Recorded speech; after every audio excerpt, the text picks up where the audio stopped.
আসসালামু আলাইকুম রহমতুল্লাহ। আমাদের দেশে কোনো কোনো শায়েখরা এবং তাদের অনুসারী আমাদের দিনী ভাইয়েরা তারা প্রতিনিয়ত বলতে থাকেন ভোট হারাম, গণতন্ত্র হারাম, রাজনীতি হারাম, নির্বাচন হারাম, ব্যাংক হারাম, বিমা হারাম, এনজিও হারাম, সব কিছু এরকম হারাম ঘোষণা করেন। কিন্তু তাদের দেখবেন এর বিকল্প কোনো পদ্ধতি মানুষকে বলে না। ওইসব দিনী ভাইয়েরাই গণপ্রজাতন্ত্রী বাংলাদেশ সরকারের এনআইডি কার্ড নিয়ে ঘুরেন, তাদের পাসপোর্ট নিয়ে তারা দেশের বাইরে যান, হজে যান। তারা গণতান্ত্রিক পদ্ধতিতে নির্বাচিত প্রতিনিধিদের কাছ থেকে প্রয়োজনীয় কাগজপত্র গ্রহণ করেন, তাদেরকে মেহমান বানান। যেই ব্যাংক হারাম বলেন সেই ব্যাংকের মাধ্যমে টাকা এনে মাদ্রাসা প্রতিষ্ঠিত করেন। এটা বিপরীতমুখী হয়ে গেল না? যারা এগুলোকে হারাম হারাম বলতে থাকে না, কিন্তু ইসলামী আন্দোলন করে বা ইসলামী সংগঠন করে, তারাও কিন্তু বোঝে সুদী ব্যাংক নিঃসন্দেহে হারাম, গণতন্ত্র ইসলামী কোনো পদ্ধতি নয়। কিন্তু এর পরিবর্তন আপনি কিভাবে করবেন? এর পরিবর্তন করতে গেলে রাষ্ট্রীয় ক্ষমতা ছাড়া কোনোভাবে কি সম্ভব? যারা আজকে রাজনীতি করছেন তারা অন্তত চেষ্টা করছেন যে গণতান্ত্রিক পদ্ধতিতে হোক বা নির্বাচনী ভোটের মাধ্যমে হোক, যদি রাষ্ট্রীয় পর্যায়ে যাওয়া যায়, ধীরে ধীরে এগুলোকে পরিবর্তন করা যাবে। আল্লাহ রসুল সাল্লাল্লাহু আলাইহি ওয়াসাল্লামের মাধ্যমে আল্লাহ তাআলা রব্বুল আলামিন শরীয়তকে পরিপূর্ণ করেছেন 23 বছর বসে।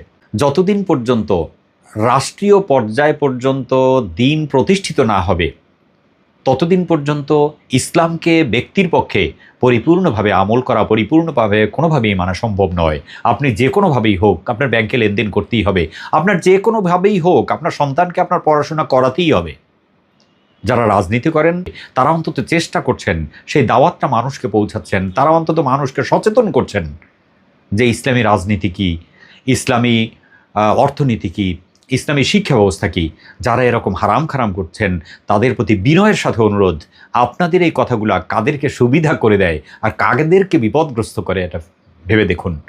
যারা ইসলামী সংগঠন করে, ইসলামের কথা বলে, কোরআন হাদিস পড়ে, কোরআনের দাওয়াত মানুষদেরকে পৌঁছায়, তাওহীদের দাওয়াত মানুষদেরকে পৌঁছায়, তারাই আপনাদের কথায় বিপদে পড়ছে, তাদেরকেই আপনারা ছোট করছেন।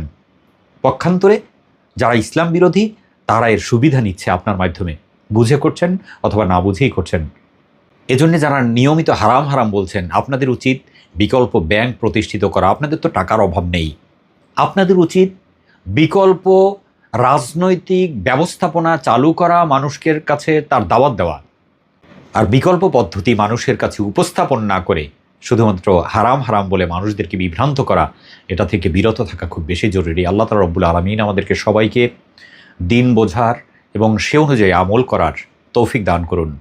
আমিন। আসসালামু আলাইকুম ওয়া রাহমাতুল্লাহি ওয়া বারাকাতুহু।